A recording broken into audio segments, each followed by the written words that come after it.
Redis lists are one of the most used data structures in the toolkit.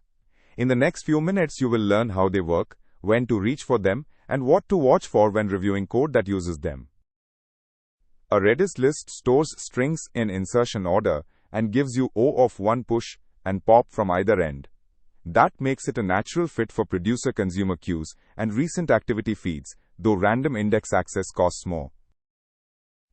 Visually, a list is a line of elements. Index 0 is the leftmost item, and -1 always refers to the rightmost.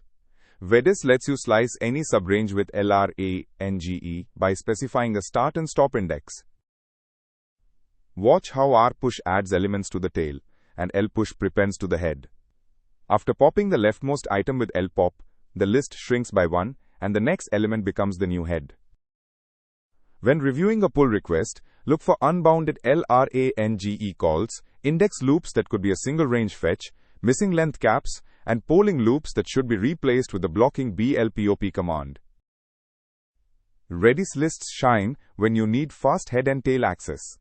Just remember to bound your ranges, cap your list length with LTRIM, and prefer BLPOP over polling so consumers sleep instead of spin.